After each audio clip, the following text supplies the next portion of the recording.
will know if you are or know people are smoking is that very many people are able to overcome a deeply dependent aspect of their behaviour. And I think that is true in relation to other forms of drug use. Now, there are many kind of inconvenient findings from research. So HIV is a greater threat to public health than drug misuse.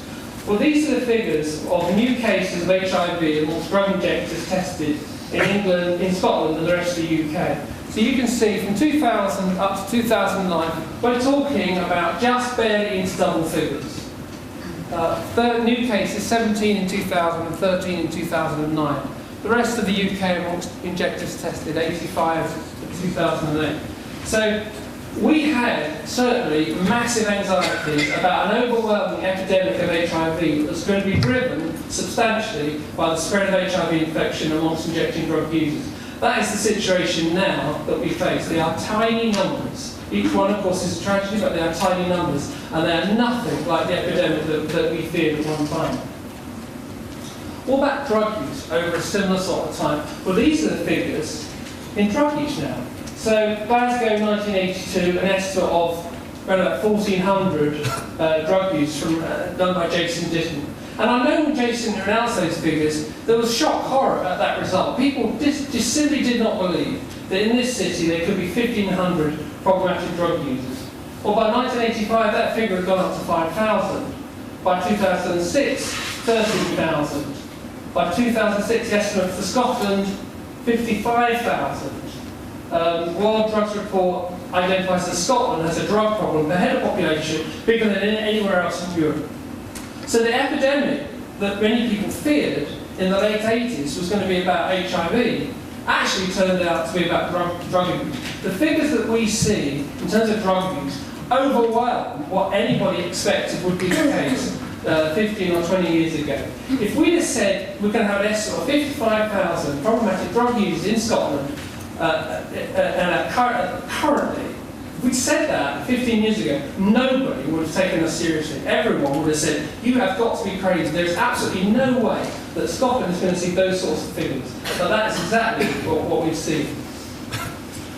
Is it possible to get people off drugs, or is the best that we can do to enable people to use drugs with greater degree of safety, less harm? That is the view which has really shaped policy for many, many years in Scotland and the rest of the UK. Injecting risk behaviour. Now this is an inconvenient finding. This is needle sharing in the last month in England and in Scotland. You see the figures there, 31% in 2000 passed on needles in the last month.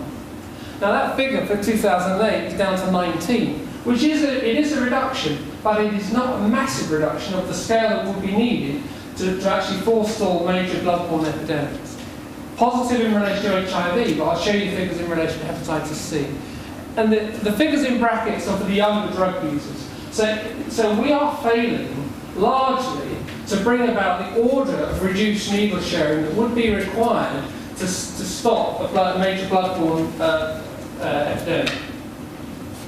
But that has happened in relation to HIV. These are the figures for hepatitis C. So you see in Glasgow, the latest estimate of 63%. In England and Wales, 47% for 2009. We have seen, and are living in the midst of, an epidemic of hepatitis C infection at a time when we have had a massive investment in harm reduction initiatives. Now nobody can be of the opinion that we have successfully stopped a bloodborne virus epidemic. We haven't. We've actually we stopped one and we missed another one. And that, in a way, it seems to me, shows some of the difficulties with harm reduction. We can pat ourselves on the back that we avoided one epidemic, but whilst we're doing that, we actually saw another one overwhelmed in terms of those figures. There's little or no prospect of recovery from dependent drug use. That is something which I hear time and time again. It's pointless having services focused on getting drug addicts off drugs because the majority of people will not manage to do that. We've become used to the idea that 3, 4, 5% of people will become drug-free on the basis of the services that we provide. Well, here's an inconvenient finding about drug-addicted doctors in America who were tested randomly, regularly, to find out had they managed to recover.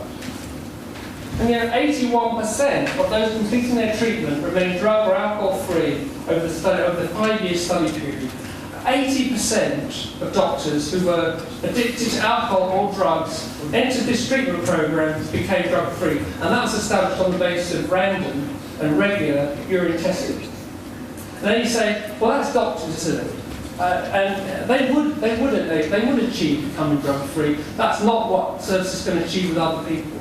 And there is a degree to which that may be true. But why do we say it about doctors? One of the reasons we say it about doctors is you say that they've got an investment in actually coming off out of their dependency. It actually is important for them if they're going to continue to be able to practice. But what does the perspective of harm reduction have to say to drug users who are looking for abstinence? Well, this is one of America's most notable harm reduction influence physicians. And he says, addicts who embrace an ultimate goal of enduring abstinence should be assisted in every way possible, and that's positive. But they must be advised with brutal frankness of the low prospect of success and the grim, potentially fatal consequences of failure. Now, if you heard that as a dependent drug user, I don't believe that would greatly enthuse you or encourage you or inspire you to actually seek recovery from your condition, that actually the route of recovery may end up killing you. But that research with American physicians, which showed that over 80% could actually come off drugs and alcohol, what does it show you? Well, one of the things it shows you is that where individuals' motivation towards abstinence is high, and where services are focused on enabling individuals to become drug-free, then a substantial proportion of people can achieve that. But where individuals' motivation towards abstinence is low, and where services are not really focused on enabling individuals to become drug-free, then quite predictably the proportion of individuals who will become drug-free will, in all probability, be very, very small. Now, there are unintended consequences too of the harm reduction philosophy which has shaped our services. One of those is associated with methadone, a hugely controversial treatment. Absolutely no question, there are many benefits associated with prescribing methadone to dependent opiate addicts. And those benefits are evident in Scotland as they are elsewhere. One of which is reduced levels of mortality. And this is research which was published recently in the British Medical Journal. Opiate substitution treatment was associated with an increased duration of injecting. So methadone was helpful in reducing the numbers of addict deaths and the risk of death, but it didn't reduce the length of time people remained drug dependent. In fact, it was associated with a sizable lengthening of the time that people remained drug dependent, up to 20 years. So here we have a treatment which helps in keeping people alive, but leaves them drug dependent for much, much longer than they otherwise would. They otherwise might. Now I say that, having just recently been in Oslo, when I heard a presentation from one of the founders or one of the most influential people in the municipal health services in Amsterdam. And one of the things that he was saying is that in Amsterdam, the health authorities can congratulate themselves that they have managed to stave off an HIV epidemic and an epidemic of injecting drug use through the harm reduction initiatives that have been developed there. But they are also now looking at creating old people's homes for drug users still dependent on methadone. They realised what they did was that they surrounded drug-dependent individuals in Amsterdam, and they provided them with methadone, and these individuals have continued to remain drug-dependent for many, many years. And they are moving increasingly now into old age, dependent on the medication that was originally prescribed to them to assist them. Now not everyone will say that that's a scary scenario. Some people will, some people won't. But there you see one of the worrying unintended consequences of a treatment which is actually can help, but can also hinder. But we also see in Scotland an increasing proportion of addict deaths that are now associated with methadone. And there are parts of Scotland now where there are more drug deaths associated with methadone than there are associated with heroin.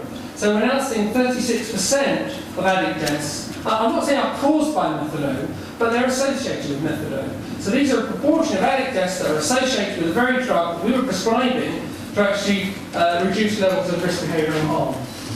And I think, in a way, it's because of those findings, those inconvenient findings, that policy has rediscovered the importance of recovery and abstinence. Our drug strategy in Scotland emphasised the importance of treatment services working to enable individuals to become drug-free. And that's the same thing for the UK drug strategy.